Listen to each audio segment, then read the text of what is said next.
Welcome to Will It Work? I'm Kevin. Today we're going to look at the RetroN 77. This is kind of unusual. It's a Atari 2600 clone, essentially, with some added features. It will let you adjust some skills, and I believe it does some other things. But the main thing is that it'll let you connect to like a HDMI directly. And I recently had a buddy reach out to me, and he said he bought an Atari 2600 used, and he was having trouble hooking it up. He didn't know what he needed to do. And people don't remember the fact that you got to connect these things via these RF cables, and your HDMI TV doesn't support that just doesn't have that kind of antenna connector in most cases. And that's because we transitioned from analog television to digital TV quite a while ago, and so the analog signals that come out of these game systems are not supported by modern televisions. And so you have to get an old VCR, typically, that's what I use, to bring in the signal and connect it to an input like a coax on the back, and then drive the composite lead out to your TV. And even in some cases there's a lot of monitors and televisions that don't even have a composite in. So then you'd end up having to buy a converter that goes into HDMI, which is also what we do in order to encode things for this show. Although I could drive things straight in with composite, we do everything via HDMI. So I was recommending that he pick this system up instead, to play all his original games, etc. But he went with the VCR out because he had one, and that turned out to be cheaper for him. And I think in a lot of cases, people buy into the Atari 2600 thing for nostalgia purposes and don't actually end up playing them very long. As a one-player experience, and I've mentioned this in the past, but as a one-player experience, it's okay. But really where the Atari 2600 shined brightest was in a family-type situation where people could play against each other. There were a lot of multiplayer games, and when you had a human opponent, they were a lot more fun, especially if you were drinking. So we're going to look at this one today. It's never been opened. It's still sealed, but it's a clone system. It's not that expensive, and as far as I'm aware, Hyperkin's going to be making them for quite a while. Also, like, in terms of clones, if you haven't noticed by now, Atari 2600 seems to be the most emulated. NES coming up, a close second, especially because some of the Atari emulators are actually emulating Atari through NES, whatever. But this is the first one we're looking at where it actually takes Atari carts, and it's a single system. It does come with a joystick. I did pick up a couple extra things. I picked up the Ranger adapter, which will let you connect multiple paddles to the system for two-player play. Although I don't know why you couldn't just use the standard paddles, but what do I know? I don't know all the rules that go into these kinds of things. And I also have the Ranger controller. I have a couple of these that we're going to try out as well. They sell these with a paddle controller on it, as well as a joystick and a couple of buttons for use with the Atari 2600. Kind of wish they would make these things cross-compatible with the 7800, because it probably wouldn't have been too hard to emulate the 7800 at this point, and you would get the 2600 and the 7800. Just would have been a nicer deal. All right, let's open it up.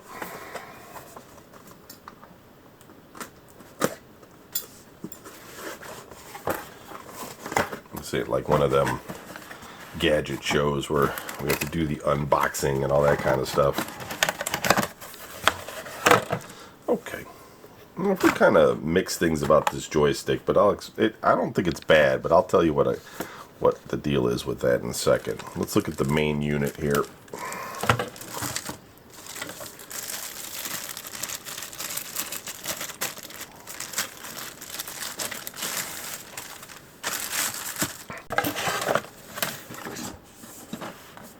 Alright, so those kind of look like white buttons there, right?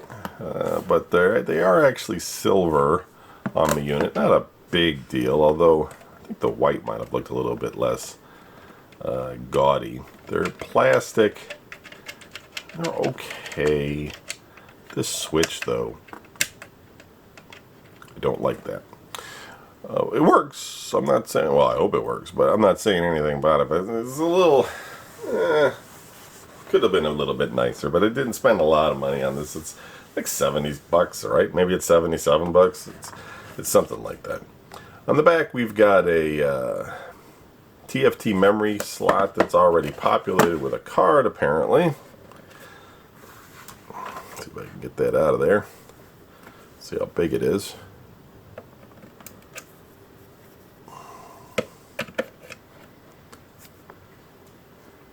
And we've got a 128 megabyte card.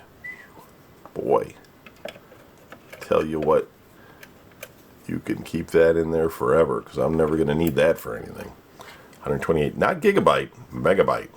We have a color black and white switch. We have a 4-3 or a 16 and 0. So you can get it in the original, you know, square, or play it widescreen on your widescreen TV. I'm not sure what that fry is. Probably like a way to fry the electronics. It was kind of a way when you would move the power switch kind of in between off and on, or wiggle it or something. You could do some kind of strange effects on certain games. It was called like frying it. We could take a look at the manual and see if that's what I'm pretty sure that's probably right. Output HDMI, and there's a micro, which is obviously for power. We got a vent on the bottom, not a speaker like Pong systems, made in China. A couple of rubber feet, and at the top we have a cartridge port. So I mean, it feels weighted. It's pretty good.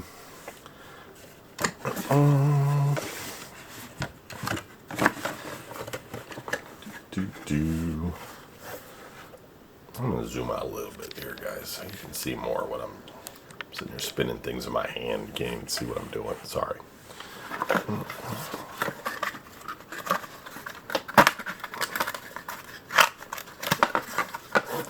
Now the joystick is obviously a 2600 knockoff. As we see right here, the sticker is raised up on the glue. Come on, Hyperkin. You're so close, guys. You almost get it all the time, and then it's just right there. And you let it slip through your fingers with the quality control. I'm telling you. Hopefully that'll stay. Now, we're seeing two buttons here, but because the 2600 was notorious for having only favored the left button over on this side, so if you wanted to play as a left-handed player, you would have to play like this a lot of times, right? Not terrible, I guess, but it's nicer for them to be able to hold it with some comfort and play that way. So that's a great improvement. In terms of the controller, this seems to be the same type of deal that we had with one of the other flashbacks. Instead of a rubber knobby here, we have a plastic, and through like long play, I think the rubber is a little bit more comfortable than this plastic will be. If you don't plan on playing it for more than 5 minutes, then it won't matter. At least they give you a nice ample length of cord. That's good. Pluses for that. Probably is that type of cord that's going to turn into gelatin after being in storage for about 10 years.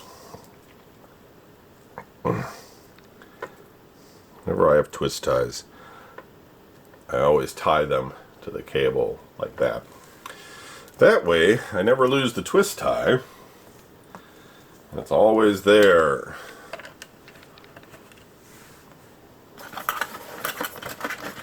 That's my tip to you. You'll probably find in someone else's tips in the future, and they'll make money on it. We got a little manual here. Let's see quickly what it says about that fry button and some of the features that we've got. Located on the front of the RetroN 70. Okay, let's not look at that yet. Setting up. We don't care about that. Located on the front of the RetroN 77 is the mode button. When the console is powered on, press the mode button to select the game variation. You can change the game variation at any time. Yeah, on the 2600, you would buy a cartridge, and it had typically had all kinds of different game variations. This was kind of a holdover from Pong, right? When we looked at Pong consoles, you have Pong, and then you turn the dial, and it's, you know, hockey, or turn the dial, it's high-lie, or racquetball, or whatever. And eventually, you know, they get into all sorts of them, you know, it's 4-player, 2-player, all this kind of thing. And so with Atari cartridges, you had a lot of that. Like, you would get a game, and it would actually be like a series of other, you know, games modified with the Switch. So you would get a lot of longevity and play out of one single cartridge. The combat cartridge that came with the 2600 for most of the 2600's life had all kinds of different games on it. I mean, you play with tanks, you play with jets, you play with one big plane, one small plane, or 3 small planes.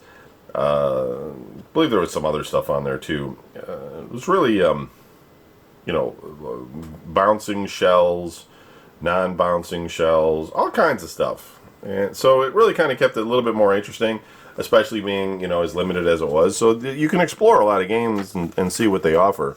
Unfortunately, you know, most people just have loose carts. I don't know what people did in the 70s. It's just kind of crazy to me, because 2600s, like, I get it, like, boxes can get destroyed and stuff, but people keeping manuals for their games, like, they just didn't. Like, they just didn't give a shit. They just threw the manuals away, because, like, you rarely ever online will find the games with the manuals. You might find photocopied manuals online or whatever, and you can find them today, but nobody ever kept manuals back then. Very few. Where, like, the Intellivision had a lot of manuals, because you had those slips. So people needed to keep those slips, but even then, people lost the slips. People just didn't think about keeping things in good health. Homebrew support on the RetroN 77 is for the sole purpose of game testing and development. Hyperkin does not endorse any homebrew projects, game, or files being tested or developed on the RetroN 77. During gameplay, press the save button. Will save the game. Pressing the load button will result in the game loading from the initial save frame. If you want to create a new save state, press the save button once more to overwrite the previous save. The RetroN 77 can store one save state file per homebrew file. Powering off the console will not cause the RetroN 77 to...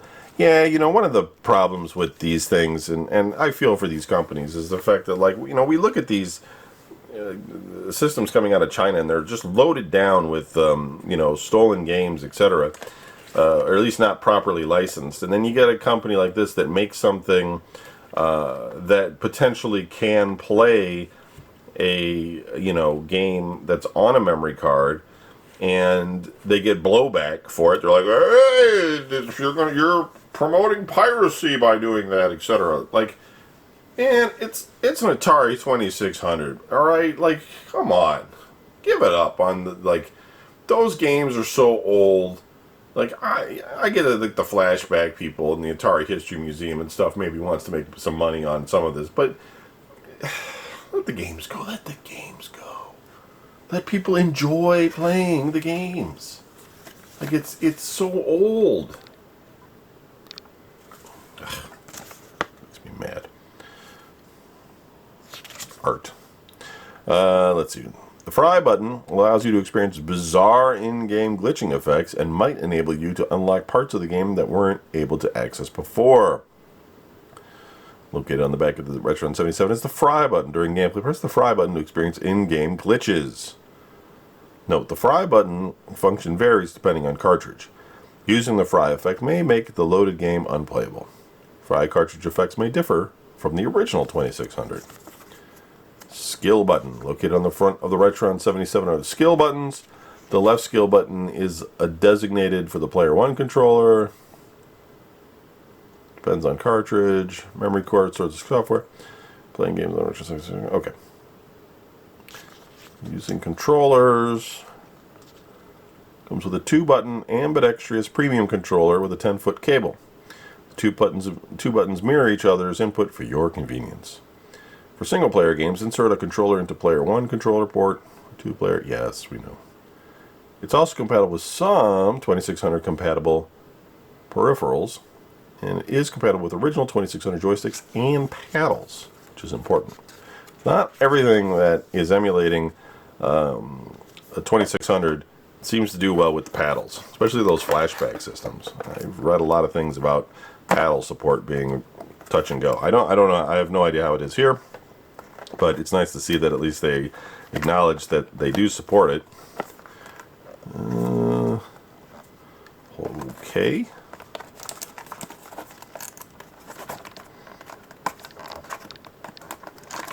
Trying not to destroy boxes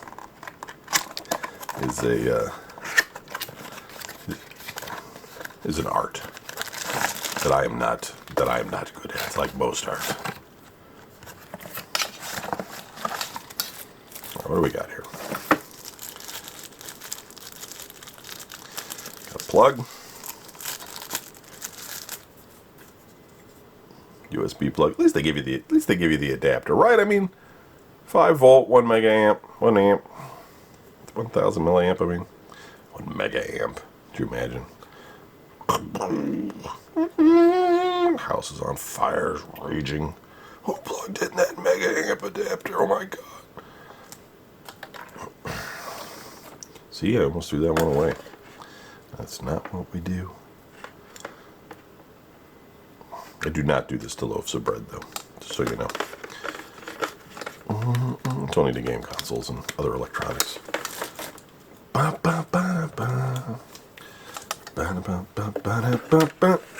Hyperkin RetroN 77. It's gonna blow up in your face when you plug it in, Kevin. Well, we survived. It did not blow up. Of course, we didn't turn it on yet. Alright, and we'll try a couple of different Atari games here. We'll take a look at Joust, and we'll look at Volleyball, which I'm sure is terrible. And we'll take a look at Stampede, and we'll see if any of these actually play. They're kind of old. Hopefully at least one of them will, so we can make sure the system works, etc. And I'm not going to use the HDMI cable it came with because I have one handy. So what I'll do right now is I'm going to plug in the game, and then we'll switch over to the video side, and I'll narrate through what I'm doing with the unit, and we'll take a look at the game and see what it looks like. Okay. Alright, here we go. Alright, we're going to look at the RetroN 77 here. Looks like we got Stampede in.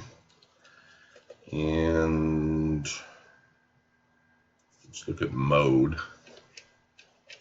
See, the number changes at the top, but what does it mean? We don't know, except that there seems to be 8 different modes. 2 different difficulty levels. So we'll just keep everything good, and we'll hit play. No, that's not play. Skill, load, save, reset. Let's try reset. There we go. So on this one, you just run the horse up and down the screen, and you just lasso the cows, I suppose, and you make sure that you don't hit the obstacles. And I believe the goal here is to try it and not miss any of them. can.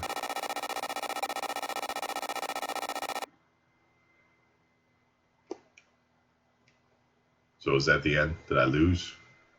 428. Let's try it again. Did it just lock up? Oops, I'm pressing the wrong button. Reset again. So I got 3 lives in the top. Maybe I have to capture the skulls.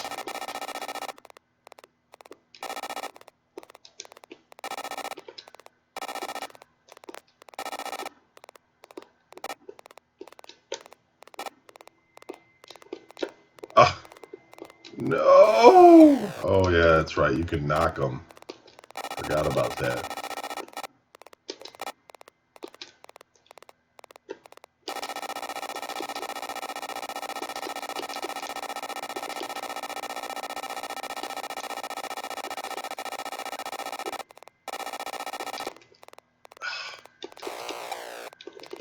No! Okay.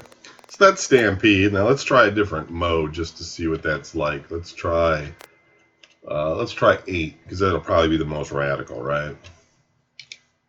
Oh yeah. Forget about it. That's just a skill level.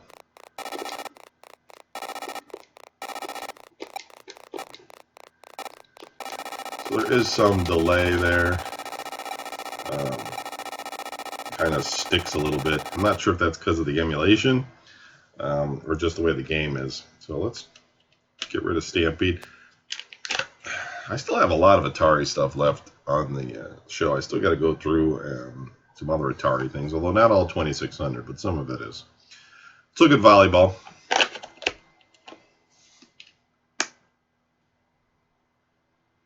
In the beginning, the sports games that Atari released weren't very good, but they started to get a lot of competition from Intellivision and others, and so they improved their.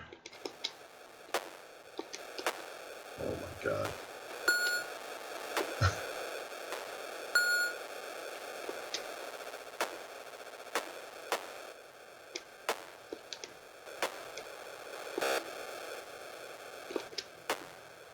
They improved their games quite a bit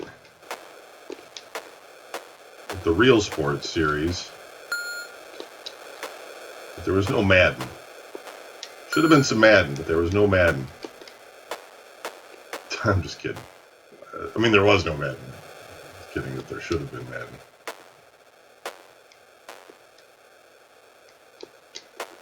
I mean, this isn't bad. This plays all right. I'm not getting too much, not getting any lag issues with this. I mean, every game's got a little bit of lag because your screen's got to refresh. There's some conversion going on here that, really wasn't there on the analog system, in the sense of, it was sending a signal straight out to the TV, and the TV was drawing it on the screen in real time. And now you've got to get things into HDMI, you got to do some digital conversion and get it into the frame buffer.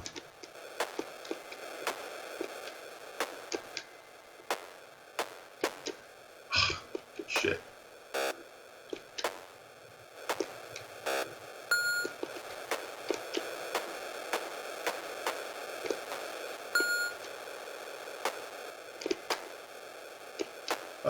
Baloney. Alright, that's enough of that anyway.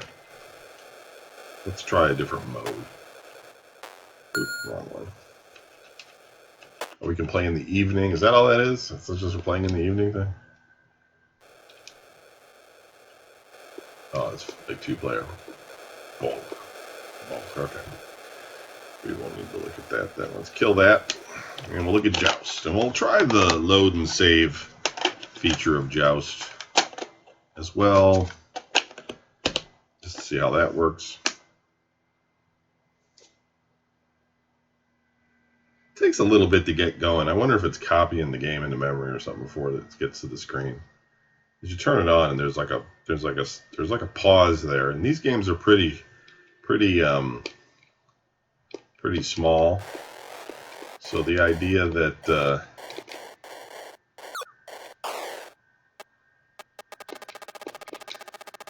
this game was always a little weird.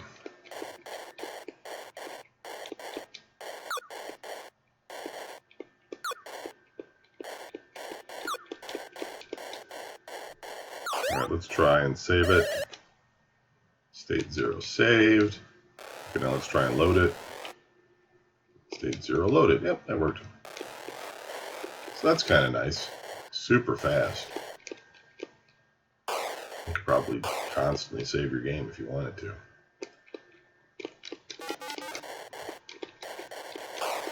Hey! What in the F? Yeah, if you don't get it fast enough, then the egg will hatch and turn into one of those guys. Real Joust had a besides having multiple colors for the riders and such, it had like the lava on the bottom of the screen with like a hand that would come up and get you.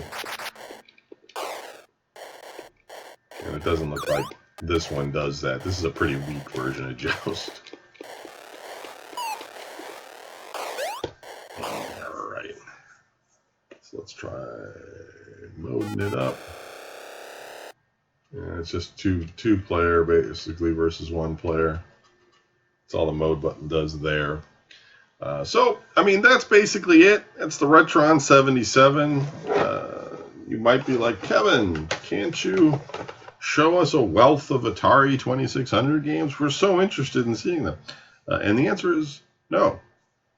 I don't own that many 2600 cartridges. But I do have more than this. But we actually have to look at an Atari 2600. We're also going to look at a